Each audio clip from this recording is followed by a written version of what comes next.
Хочаш, не хочаш, но кожны тыдзень ты ідзеш у тэатр. Вучылись курыць. А чаму вы ўбегалі? Гум. Гэта проста людское мора. ЦУМ, людское мора. Адзін несёт там колбасу, вишнёвый сироп завезли. И такой топот массовки, все бегом туда, за гэтым коктейлем. Все это было адносно. Сегодня у нас у Менску за кадром Любоў Лунёва, беларуская журналістка, чалавек, які цудоўна памятае багата і багата менскай гісторыі.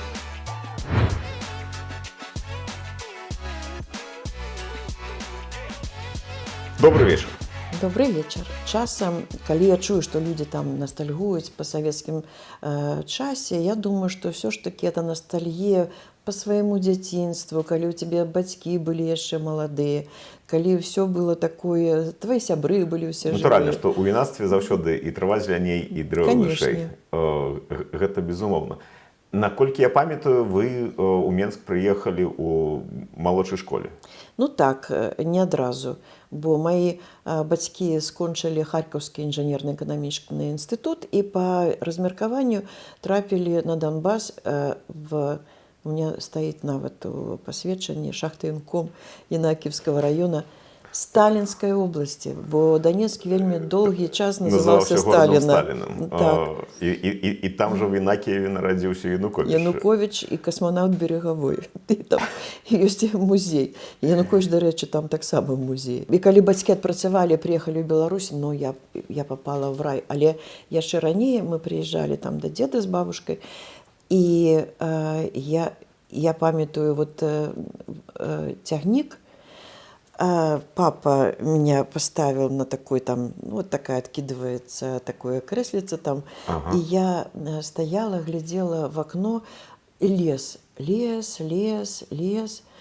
я ніколі были только посадки в Донбассе. И, ну, степь и посадки, и я... Лесополосы уздовж дорог. Так, просто. да, какая там лесополоса, там три там кипарисы, какие кипарисового выгляду тополи, так. И я, кто посадил столько древов? Я никак не была понять, как это мы едем, это столько лесу. И калі вот мое першее такое знаёмство было с беларускай мовай, то калі я приехала у Клечаў да деда с бабой, пошла раніцай, залезла в палісаднікі, пачала рваць агрэст. Я яго люблю. І прыйшоў суседскі хлопец Сярошка, з якім мы потым сябравалі, ён быў старэйшы за мяне, і ён так паглядзеў і кажа: а агрэст яшчэ зялёны, яго яшчэ нельга есці. А я ему сказала: а я крыжовник ем, это крыжовник. А он сказал: нет, это агрэст. Ну, я крыжовник там, ну, вот слово за слово, ты дурак там, ну, и пошло и поехало. Мы сшапіліся, дарослыя выскочили з хаты, что вы тут робіце? И, ну, Сергей, дед же был наставник физики, математики, и он кажет: а вот ваша эта внучка, вот она что. И дед сказал: кому агрэст, кому крыжовник, я все равно яго дустам посыпал, так что яго есці нельга. Но это было мое такое первое знакомство, что, оказывается, и яшчэ ёсць нейкая мова. Бабушка размаўляла только по-беларуску, и для меня это было так вот, ну, вот тады я упершыню, так вот у меня пачалось это формоваться вот так вот на слых, что, оказывается, можно и так, и так. А калі ў Менск пераехалі, што было з мовай? Вось тут мы пачынаем казаць пра Менск. Вот Менск 70-х. Я скажу, што усе тады усе назвы крамаў, здаецца, усе абсалютна. Вот на праспекце, прынамсі, тады Леніна, усё было па-беларуску. Афішы былі вельмі прыгожыя. Я не ведаю, тады былі такія цудоўныя афішы вот на кінотэатрах. Просто вот, ну, там весь сюжет фильма. І, ну, мы малыя заўсёды глядзелі на этой афішы, яны такія былі прыгожыя, і там заўсёды ўсё было па-беларуску. І нават быў такі смешны выпадак, ну, неяк я так адразу ўсё пачала разумець, не было такіх праблем. А прыехала неяк наша адна сваячаніца з Расіі, настаўніца расійскай мовы і літаратуры, і она кажа: а быў тады такі фільм «Сябры і гады». И она приходит и кажет: я вашу эту белорусскую мову уже абсолютно понимаю. Ну, все понятно, сябры и гады. И мы весь час згадывали и так смеялись.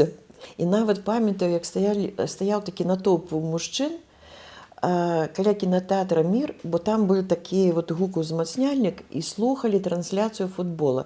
Не памятаю, па-беларуску я нашла, ці па-расейску, но это быў нейкі футбольны матч, каб вы разумелі, што такое Мінск тады. Вот стаяць людзі, мужчыны, і раптам гол, или там какой-то імя, і потым так вот як людзі.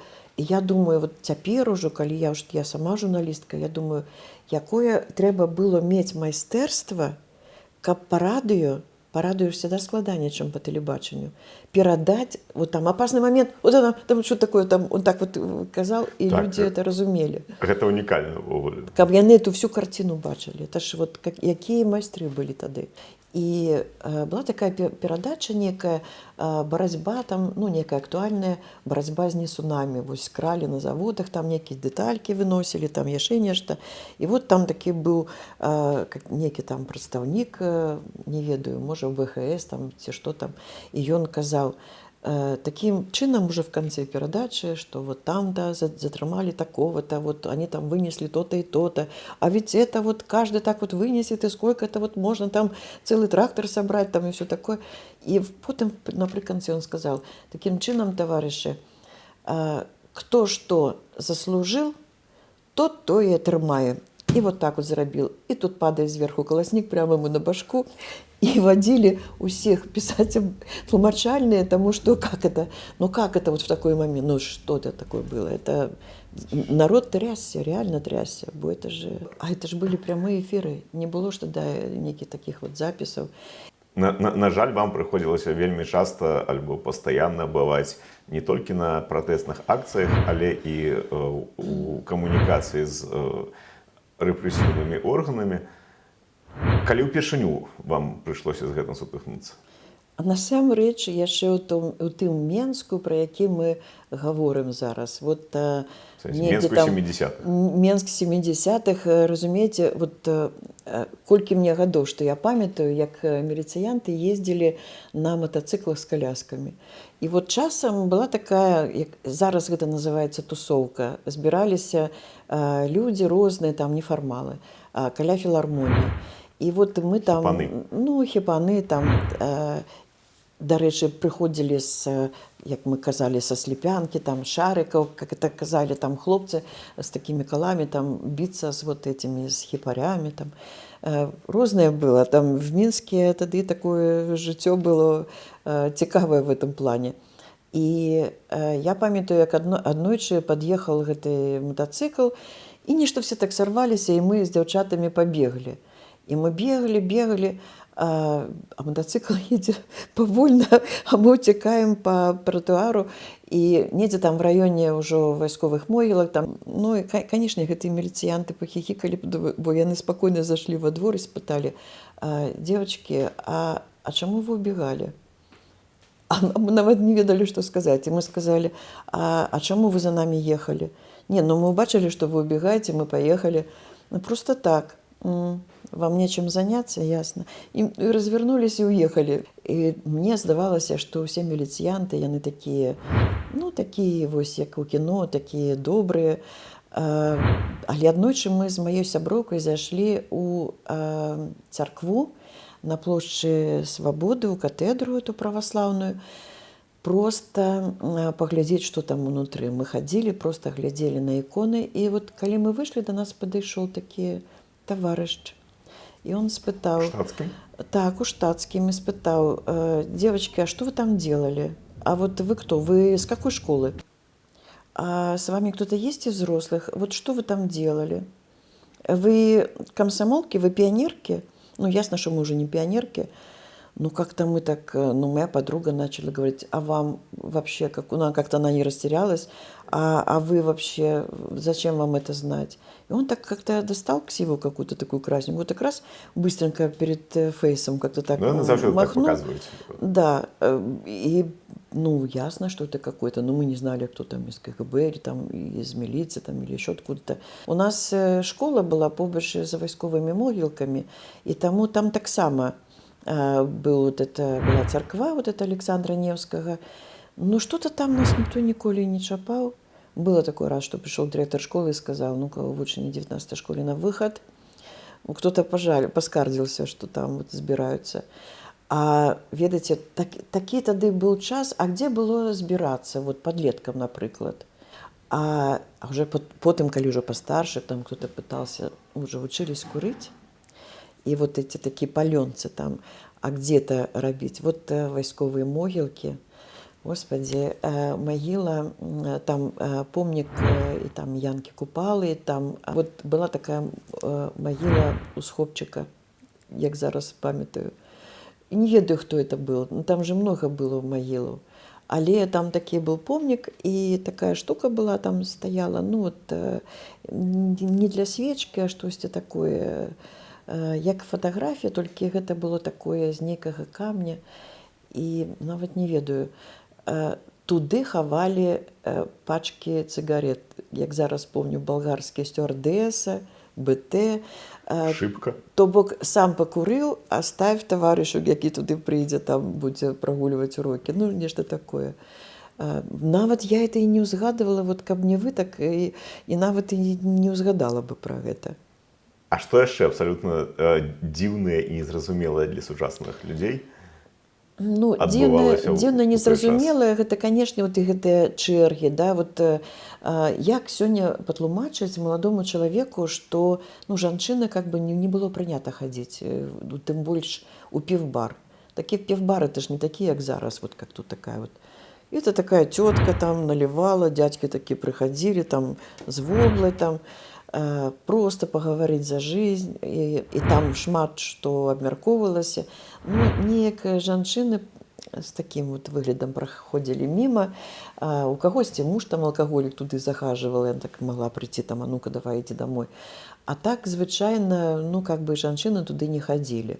Як цяпер патлумачу, што это было такое мороженое, што калі ты яго еш летом, і, ну, напрыклад, нават там 15 хай будзе градусаў, і трэба было гэта рабіць неяк хутка или там нешта такое трымаць, потому што вот усе дзеці ідуць, у них так. Вот, там не было таких у нас прыгожых крамаў, там з такой рэкламай, там з такімі вось там з такім дызайнам, уже ж колькі ж дызайнеры з гэтым працуюць. Аднойчы вот мы з маёй сяброўкай, мы были, здаецца, у 8 класе. Мы поехали на площади Якуба Коласа, было кольцо восьмерки и, здаецца, пятерки. И вот мы поехали на троллейбусе, зашел некий мужик, и все так на яго глядели, так косились. А я вам скажу, некі пах. И вот тады гэта высветлілася, что это пах перегара. И гэта была такая редкость вот у тыя часы. Ведаеце, не было такога вось павальнага п'янства. Я вот памятаю Менск, калі працавалі все заводы. На маёй памяці закрылася больш за 100 заводаў у Менску. Я нават не ведала, што іх так много. І вот я памятаю гэты завод Леніна, як вот эти цокаюць гэтыя вот жанчыны на сваіх лодачках па асфальце. А людзей же тады было вельмі шмат вот на улицах. Вот просто вот моя картина, вот ГУМ, гэта просто людское мора, ЦУМ, людское мора. Людзі ідуць, просто вот некі такі поток плыве. Ну, зразумела, не было метро, але нават калі ўжо і метро будавалі, уже столькі не было натоўпу, не ведаю. І машин вроде у людзей столькі не было. І гэта ўвесь час какой-то смех. Гэты вот паглядзіце фатаграфіі Менску, звярніце ўвагу, якія былі фрызуры ў жанчын.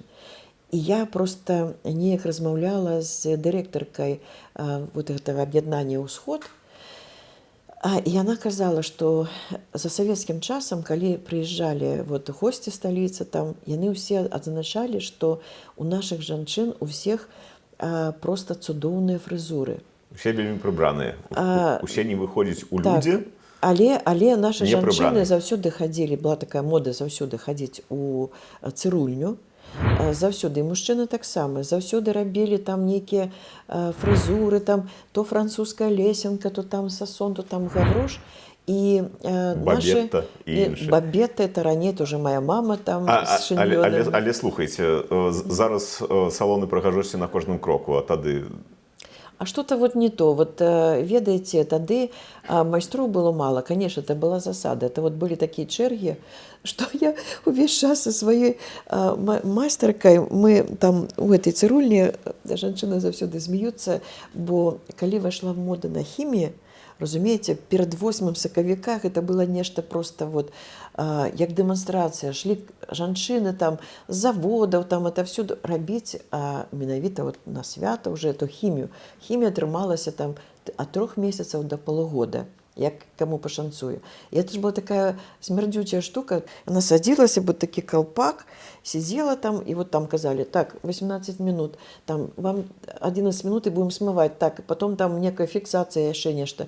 И вот так вот одна женщина таин там накрутила, там, что там намазала, что там, и сказала, идите там 18 минут.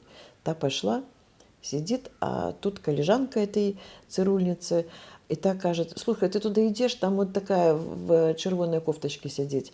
Погляди, ей не пора, может, сдается, она там уже пересиживает. Ну, а так вот я подхожу и говорю, скажите, а сколько вы сидели? А та на нее глядите и кажет, 3 года. А вы откуда знаете? Такие советские реалии. На жаль, яны зараз так само актуальны. Ну так. Ну теперь так это уже, кто не сидел, то как бы вот уже тут у нас уже пошла іншая ситуация. Але тады это было такое. И вот это, конечно, чэргі, они там, ну, отручивали жыццё, конечно, калі там, это было нешта такое, вот трэба было мець знаёмых. Вот я ходила у цырульню, у салон прыгажосці, у Мару. А ж ведаеце, это же вот такие просто той момент, это самая такая вот популярная тема фарцоўкі. Фарцоўшчыкі, канешне, сябравалі з гэтымі кабетамі, бо праз іх можна было нешта такое прадаваць. І это нешта, это было так, вот просто майткі, нядзелька, памада, дезодоранты. Боже, я памятаю, пришла, а мне вот это... Самые звычайные простые рэчы. Ну, то, что вот бытовое. Человек на Захаде не... Ну, про што не думали. Нават не зразумее, пра што... Так, а сёння это ўвогуле патлумач, што як ты жывеш, у тебя нет дезодоранта ўвогуле. І дезодоранты ўвогуле не прадаюцца. Увогуле не прадаюцца. І калі яны з'яўляюцца, то адразу там такая чарга, и там какой-нибудь болгарский, что-нибудь такое, вот, ну, просто это была такая диковинка. И я памятаю, моя эта мастер, она говорит, о, принес там какой-то Толик принес ЖОЗ. Верасень, кастрычник, приезжают гэтыя вот замежные студенты, и уже вот эти фарцовщики, уже в эти, как мы их называли, общаги. Заходят каналы. Так, и уже там, видите, пластинка, да, там 70 рублей. Ну это же просто вот капец, да. А у меня нават есть Вудсток. Там, может, не супер, там концертная запись, а это ж было ой-ой-ой-ой. Так мои сябры шли до меня, шли на день народзінаў, и они просто скидывались, ко мне подарить эту вот кружелку. И мы ее поставили там, как мы тогда было такое вырос, мы балдели. Мы там типа вот отзначали, смеялись, и вот это все. Музыка, разговоры уже тады были такие антисоветские. И тому это было такое, это был цікавый период вось той. Были некие такие дни, когда треба было ехать в Раков. На толкучку это называлось. И вот там туды приезжали люди, там нитки везли з Рыги, латыши. Привозили шерсть, нитки. А тады з Латвии просто з Рыги ходила электричка до Минска. Ну так вот, оттуль привозили нитки, привозили там некие гэтыя вось такие вязаные рэчы, был же дефицит. А аднекуль там некие там тапки привозили. З'явіўся вялікая мода, з'явілася на трикотаж. Ну, заўсёды, тады ж была мода вязать. И так трикотаж был модным, а где брать нитки? Вот это вот такое было. Дефицит выглядаў по-рознаму. И это были не только фарцовщики. Вот тады была такая, вось так казали, выкинули. Выкинули там сапагі, выкинули пальчаткі. Ну, самы такой хадавой... З'явілася нейкая пастаўка ў краме, якую не разабралі па Асабліва канец месяца. Асабліва канец месяца. Трэба выканаць план. І прычым там на лесвіцы что-то такое у коробках такое выносілася, а ніхто ж не ведаў, што будзе. І все стаялі. І так просто было смешна. Стаіць чарга, яшчэ толькі коробкі паставілі, яшчэ нікому нічога не сказалі. І вот стаят кабеты, там мужчыны. І вот одна кажа, мне патрэбны пальчаткі югаславскія. А другая кажа, а мне трэба нейкія там боты.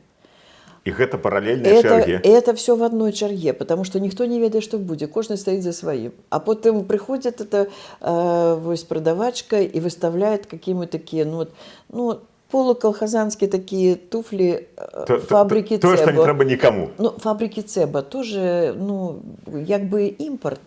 Ну, такі импорт. Цеба это Фабрика так. Цеба это что? Это, по-моему, Чехословакия.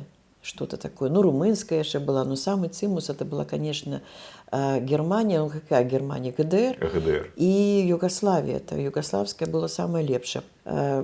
Хотя вот и на демонстрации люди шли на 1 мая. Прямо они там, такая солидарность с трудящимися. У каждого уже там все было распределено. Один несет там колбасу, бутерброды, другой там огурцы достал. Потому что там фиг ты купишь. У кого-то кто-то там парнике працевал. И вот люди уже шли, и доходило же до курьеза, вот это вот запамятовала актриса, она была родина-мать, она вот так вот должна была с рукой ехать, там что-то, видимо, указывать. И вот она, бедняга, так ехала по всему этому проспекту, уже все, конец, а рука-то и уже и не сгибается. И вот ее там оттирали этой водкой, якую треба было выпить, ну, эта горелка пошла, как человека. То есть вот до таких маразм доходило, конечно. А что, если был маразм, то мусили быць вот такие маразматычныя ситуации. А люди заўсёды прыязна ставіліся адзін да аднаго. Вось сёння патлумачыць чалавеку, які жыве ў Менску, што, напрыклад, сталічны, туды людзі прыходзілі, заўсёды віталіся. Бо дамы побач і тыя, хто туды заходзілі, адзін аднаго ўжо ведалі. І нават там быў такі, напрыканцы магазина, прадаваўся малочны коктейль. И вот кто-нибудь, уже в школе уже занятки скончились, или еще что-то, и кто-то кричит: «Вишневый сироп завезли!» И такой топот массовки, все бегом туда, за этим коктейлем. И вот там все стояли, а рабили в таких штуках, он там там доставали, они такие замороженное молоко, и это все чакали, потом стояли, вот эта пена на губах. И вот там, и люди заўсёды віталіся. І там было прынята, вот просто люди стоять, п'юць гэты коктейль, кто-то просто глядзець в окно, и могли просто размаўляць. Вот незнаёмыя люди, там что-то, ну, про надвор'е, там штосьці такое. И гэта было так прынята. І менчукі заўсёды, былі такія строгія правілы ў трамваях, ніколі не заходзілі ў першую переднюю дзвер. І заўсёды прыезджыя, а яны, калі прыязджалі ў Мінск, они как бы, ну, трохі так адчувалі сябе вот так. Хацелася ім больш, хутчэй зліцца з гэтым гарадскім насельніцтвам. І іх заўсёды ім так делікатна вельмі паказвалі, што у пярэднюю толькі выйсце, а заходзім у заднюю і ў сярэднюю. Это так было даволі так строга. А потым ужо, канешне, ведаеце, горад мяняўся. Вось калі у 73-м, здаецца, годзе ці 72-м знялі вот гэтую абмежаванне на прапіску, адразу вся вёска хлынула, бо будаваліся заводы, завод аўтаматычных лініяў, і все вот ламанулись уладкоўвацца, давалі ім абшагі там і все такое. Прыехалі, самі разумееце, хто, вот што такое камсамольская стройка. І гэта мат, гэта злачыннасць.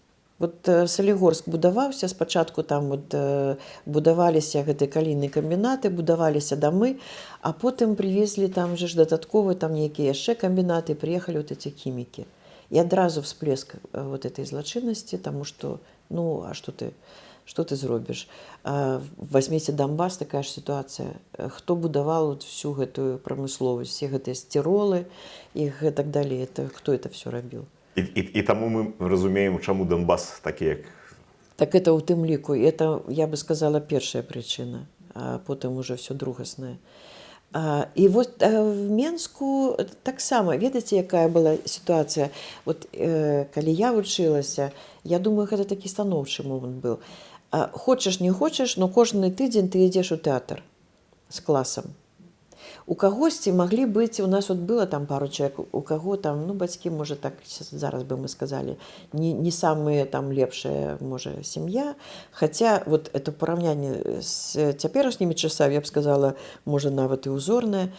Ну, і вот гэты хлопчык, ён хадзіў в Купалаўскі тэатр, абавязкова мы хадзілі.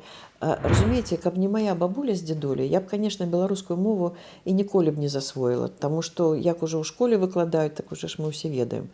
Але хадзілі ў тэатр. Вот спачатку, там па-беларуску, нічого не зразумела. Помню, прыйшлі мы на забыць Герастрата, по-моему.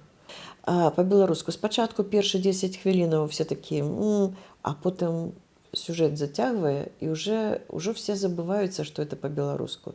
І гэта вельмі добра было. Я ж была не ў сталінскія часы, я памятаю брэжневскія.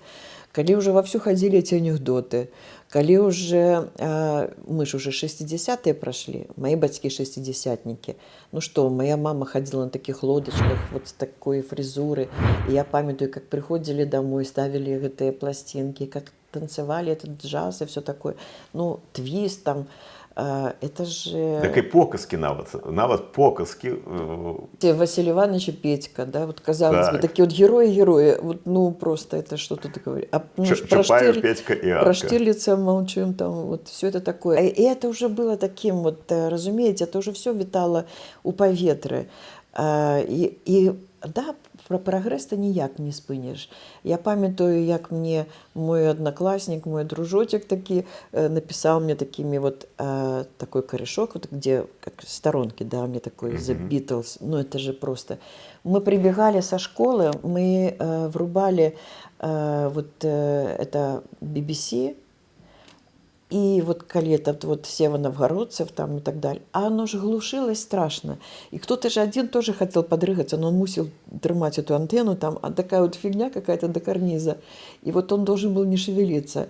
А мы в это время скакали там под эту музыку.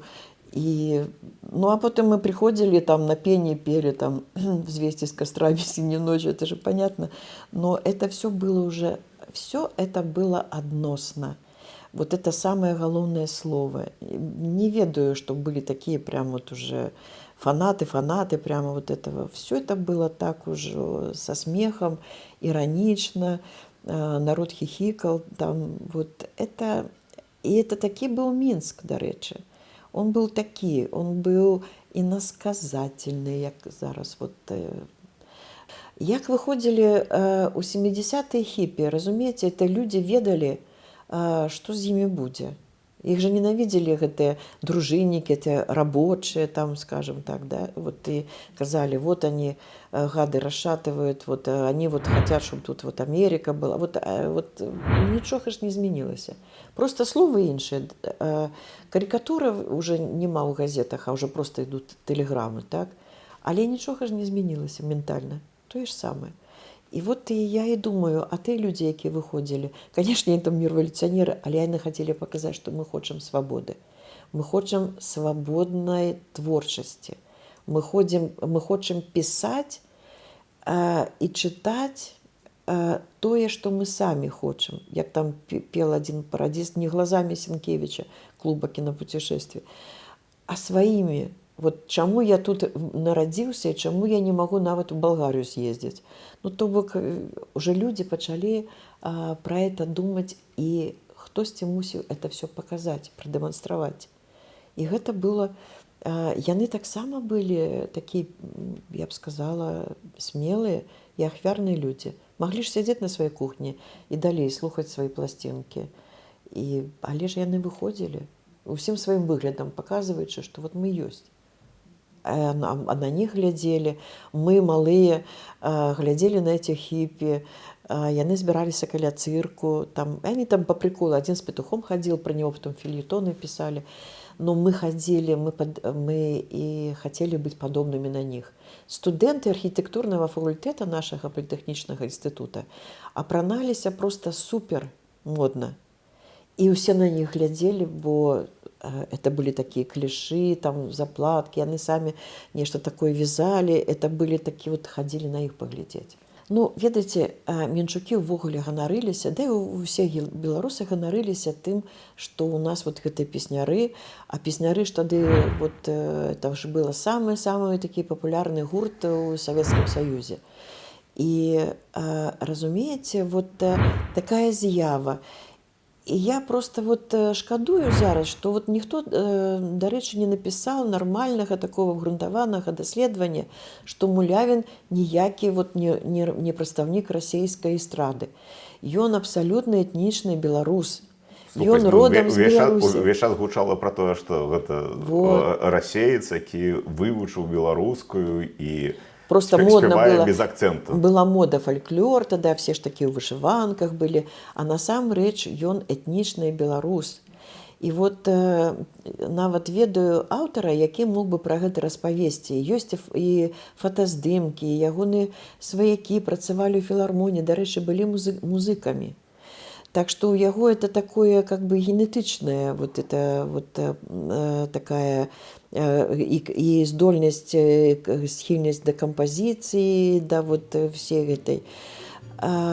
І таму я думаю, што было б вельмі цікава, а самае галоўнае, это просто патрэбна беларусам ведаць, хто быў гэты чалавек, і гэта просто вот это неправільна, гэта трэба неяк выправіць і показать, что это абсолютно не выпадковый человек, который приехал сюда с Урала, а это абсолютно наш человек. От прадзедаў спакон вякоў мне засталася спадчына, паміж сваіх і чужакоў яна мне ласкай матчынай. А ёй мне баюць казкі сны.